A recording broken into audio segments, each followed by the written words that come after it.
আচ্ছা এবার গোছানোর সময় ভাই ওইখানে মিটার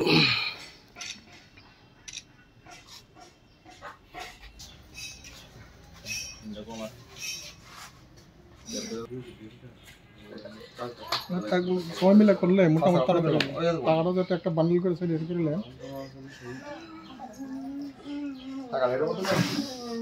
কোন জায়গা আজকে দুপুর নাগাদ আমরা একটা গোপন খবর পাই যে বিশ্রামগঞ্জ থানার অন্তর্গত অসরপল্লী সঞ্জয় শর্মার বাড়িতে কিছু অবৈধ কফ সিরাপ এবং ট্যাবলেট রাখা আছে।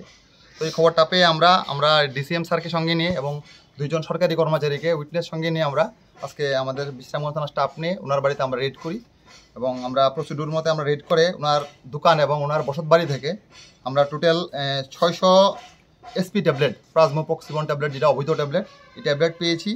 আমরা ওনার বাড়ি থেকে টোটাল 118টা স্কপ কফ সিরাপ ওটা ওনার বাড়ি এবং দোকান মিলে আমরা উদ্ধার করেছি। তাছাড়া আমরা টোটাল 94,150 টাকা ওনার মানে এই অবৈধ ব্যবসার সঙ্গে যে মানে ইনকাম ছিল ওই টাকাটা আমরা ওনার কাছ থেকে বাজেয়াপ্ত করেছি। স্যার এই ঘটনায় মোট কতজন গ্রেফতার হয়েছে? এখন আমরা এই মানে এখন পর্যন্ত আমরা এই যে বাড়ির মালিক আছে যে বিজনেস করে সঞ্জয় শর্মা আমরা ওনাকে গ্রেফতার করেছি। যে সঞ্জয় শর্মাকে আপনারা আজকে গ্রেফতার করেছেন তার বিরুদ্ধে আগেও অভিযোগ রয়েছে, আগের মামলা থেকে আজকে অ্যারেস্ট হবে?